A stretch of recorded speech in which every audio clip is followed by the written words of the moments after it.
મિત્રો આજે આપણે માણસના ફેફડા વાળું એક મોડેલ બનાવ્યું છે.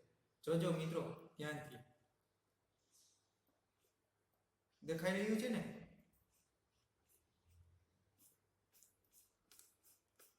લાગે છે ને માણસના ફેફડા ફૂલાતા હોય અને સંકોચાતા હોય એવો એ ટાઈપનું મોડેલ વાળું આપણે એક આ બનાવ્યું છે. જે સાવ સિમ્પલ વસ્તુ તમને ઘરમાં જ મળી રહે એવી વસ્તુથી આપણે આ બનાવીશું. સમજાય છે મિત્રો? તો તેના માટે આપણે શું શું વસ્તુની જરૂર પડશે? તો એક ખાલી કાચની બોટલ, બરોબર, 2 સ્ટ્રો અને 2 ફુગા, બસ આટલી વસ્તુની જરૂર પડશે, બરોબર. અને થોડીક એવી ટેપની જરૂર પડશે. હવે આ જોઈ લેજો મિત્રો. હવે આપણે શું કરવાનું છે તો કે આમાં તમે જોયું આ ફુગામાં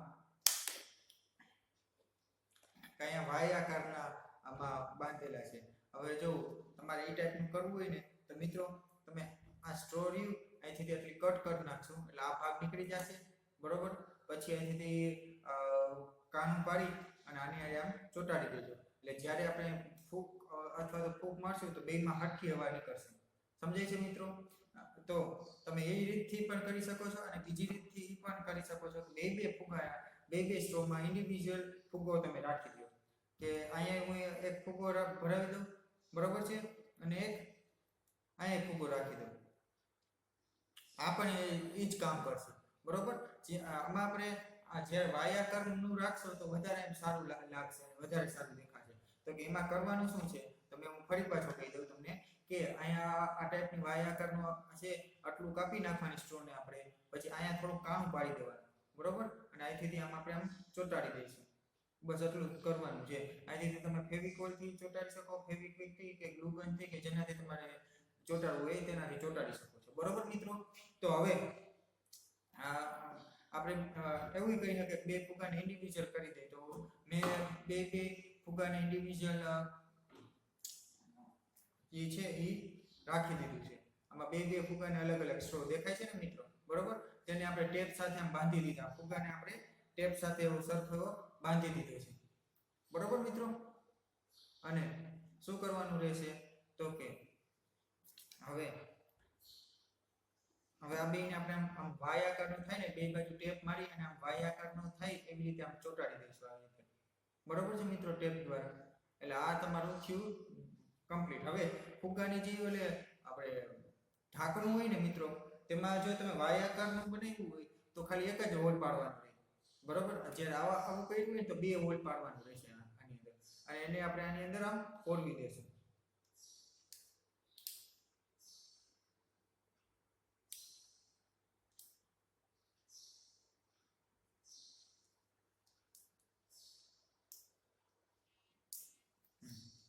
ફોડવાઈ ગયું મિત્રો. હવે શું કરવાનું છે? હવે આ જે શીશો હોય, બરોબર, શીશો ની અંદર શું છે કે આ નીચલો ભાગ જે હોય ને એટલો આપણે કાપી નાખશું. સમજાય છે મિત્રો? એટલે મારી પાસે એવો કાપેલો પહેલેથી ને કર્યો છે. મેં આ કાપેલો રાખી દીધો અને એની સાથે થોડુંક હાર્ડ મટીરિયલ થોડુંક જોઈન્ટ કર્યું છે આ ટાઈપનું, બરોબર, જેથી કરીને અહીંયા ફૂગો બાંધવાનો થાય તો થાય નહીં. હવે શું કરવાનું છે? હવે આની અંદર નાખતા પહેલા એક નાનકડું કામ કરવાનું છે મિત્રો, બરોબર. શું કામ કરવાનું છે? હજી એક ફૂગો લઈ,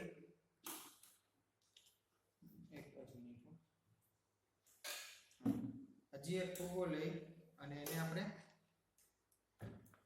અહીંથી આમ કાપી નાખીશું આટલું, બરોબર. એટલે આટલું કપાઈ જાય પછી શું કરવાનું કે આને આમ પહેરાવી દઈશું. આ ફૂગો હોય એને આપણે આની માથે આમ પહેરાવી દઈશું.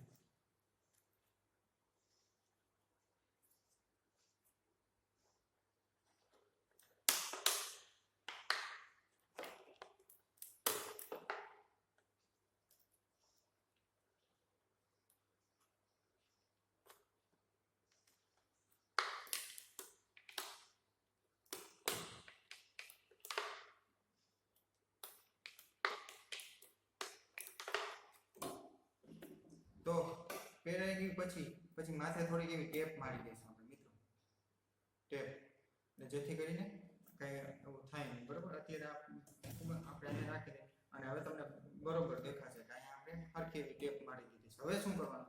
હવે આપણું છેલ્લું ચરણ કે આ જે છે ને ફૂગો કે આ તમે જે બનાવ્યું હોય એને આની અંદર નાખી દેવાનું અને તમે ગમે લઈ શકો. હું 8 લઈ લઉં છું. આની અંદર આમ નાખી દે.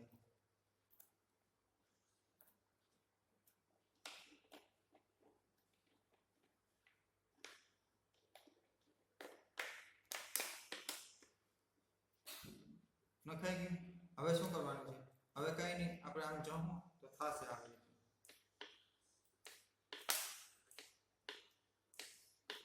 આવું શું કામ થાય છે કે જ્યારે હું આમ ધક્કો મારું છું ત્યારે આ સંકોચાઈ જાય છે, જ્યારે આમ ખેંચું છું તો આની અંદર હવા આવે છે. તો આ એક જાતનું વેક્યુમ છે. બરોબર છે મિત્રો? વેક્યુમ એટલે કઈ રીતે? તો કે જ્યારે હું આમ કરીશ ને, આની અંદર આમ નાખીશ ને, તો આની અંદર જે બધી હવા આવી છે ને એ અંદરના દબાણના કારણે, અંદર જે રહેલી દબાણ હવા આવી છે દબાણના કારણે આ જે ફુગાની હવા બધી બહાર કાઢી દેશે. એટલે ફુગાની બધી હવા બહાર કાઢી નાખે તો બધું હાવ સંકોચાઈ જાય. બરોબર છે? જ્યારે હું આમ અંદર આમ ખેંચીશ ને તો વેક્યુમના કારણે જે હવા જે છે અહીંયા વધારે હવાના દબાણના કારણે આમ ખેંચાશે હવા, અને હવા એ જે છે અહીંયા ફુગાની અંદર ફૂલાશે. બરોબર? એટલે આવું છે. તમે જેટલું આમ કરશો એટલું હવા ઉપર નાખશો તો ફુગો જે છે એ એકદમ કમ્પ્રેસ થઈ જશે, અને આમ કરશો તો ફૂલાશે. સમજાય છે મિત્રો? તો કે આની પાછળનું કારણ શું છે? જ્યારે આવી રીતે પહેલા તમે જોશો ને તો આ કેમ થતું હોય છે કે આમાં તો બંધ છે, જ્યારે આમાં તો આપણે જોઈએ તો ફુગો ફૂલાઈને બંધ થાય છે. તો અહીંયા એક સ્ટ્રોથી હવા બહાર ખેંચાય છે ને હવામાં અંદર ખેંચાય છે, એટલે એના કારણે ફુગો ફૂલાય અને બંધ થાય છે. બરોબર મિત્રો? તો આનું જોયું તમે કારણ કે શું કારણે આ બધું આપણું જે લંગ્સનું જે મોડલ છે કઈ રીતે ફેલાય છે, કઈ રીતે સંકોચાય છે. બરોબર છે મિત્રો? તો આ પ્રોજેક્ટ તમે જોયો. હવે સેમ વસ્તુ અહીંયા થશે. તો કે આ જે બોટલ જે છે, બરોબર, એની અંદર તમે આમ ફોડવી દેશો અને અહીંયા આપણે આ સેમ જ કામ કરશે. બરોબર?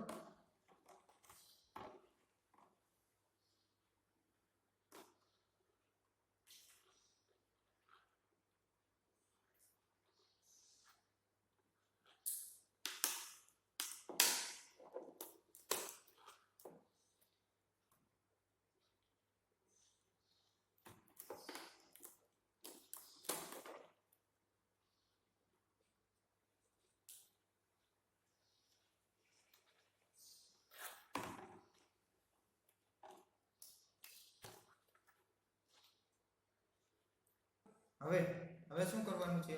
તો કે આપણે બે નળી વાળું જે બનાવ્યું હતું આ ટાઈપનું, બરોબર? હવે એની અંદર આમ રાખી અને આના પર આપણે પોરવી દઈએ.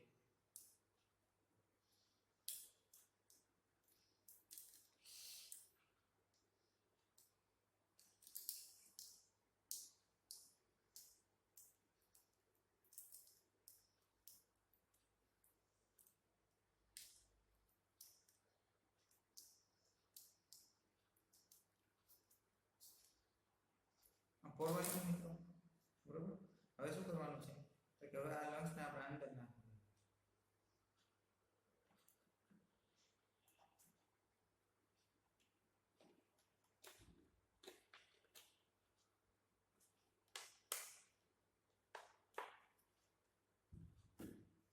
બરોબર મિત્રો? હવે જો આપણું આ તૈયાર છે. તમે આ ટાઈપનું બનાવો તોય ચાલશે, આ ટાઈપનું બનાવો તોય ચાલશે. આમાં એક વસ્તુ એક થોડી અઘરી તમને એ પડશે કે આ ફુગો જે છે એ એક વધારાનો ફુગો અહીંથી આમ બને તો મોટો લેયર રાખી અને આમ કટ કરી દઈશું, પછી એ ફુગાને આમ ચોંટાડી દઈશું. ઘણી વખત એવું થાય કે આ જે છે એકદમ શીશો જે છે પાતળો હોય તો થઈ ના શકે, તો વચ્ચે કંઈક બંગડી રાખી શકો અથવા તો કોઈ ઢાંકણાનું કટ કરીને રાખી દો, એટલે જ્યારે આમ કરીએ આપણે જ્યારે આપણે થઈ જાય તો હાવ આવી રીતના ના થાય. બરોબર? એટલે વચ્ચે કંઈક કવર ચડાવી દઈએ તો વધારે સારું રહે. બરોબર? એટલે મેં ચડાવેલું છે ને આપણે હવે આના ઉપર ટ્રાય કરીશું તો જો આપણો લંગ્સ છે જે ફૂલાઈને એવું થઈ શકે છે. મિત્રો એક વસ્તુ તમને એક બીજી કહી દઉં કે આમાં તમે છે ને બને તો લાલ કલરનો ફૂગો લ્યો ને તો વધારે સારું. એનું કારણ છે કે લાલ કલરનો ફૂગો આપણા લંગ્સ છે એ ખબર હોય તો લાલ કલરના જ હોય છે, તો વધારે એટ્રેક્ટિવ લાગે અને ખરેખર એવું લાગે કે ના લંગ્સ બનાવ્યું છે. તો એ માટે થઈને બીજા એવા ફુગા પીળા પિંક કલરના તમે લઈ શકો છો. એના કરતાં લાલ કલરના બે ફુગા અને નીચે જે છે બ્લુ કલરના રાખશો તો વધારે એટ્રેક્ટિવ તમારો પ્રોજેક્ટ લાગશે. બરોબર છે મિત્રો. તો આ પ્રોજેક્ટમાં તમે જોયું કે આમાં બસ બે સ્ટ્રો છે અને ત્રણ ફુગા છે અને એક પાણીની બોટલ છે અને આમાં હોલ પાડી અને સ્ટ્રોને આવી રીતે કરીને ફુગાને છે આપણે આની આમ રાખી દીધું અને એક ફુગાને અહીંયા ચોંટાડી દીધું. સાવ ઈઝી પ્રોજેક્ટ છે મિત્રો. બરોબર છે. તો આપણે ATL ની એક્ટિવિટી જ્યારે થશે અને તમે આ ટાઈપના પ્રોજેક્ટ કોઈ બનાવ્યા છે તો તેને પણ વિનર તરીકે પ્રથમ, દ્વિતીય અને તૃતીય નંબર આપવામાં આવશે. બરોબર મિત્રો. તો આજ પૂરતું બસ આટલું. આવતી વખતે ફરી પાછા મળશું. ત્યાં સુધી મિત્રો ધન્યવાદ.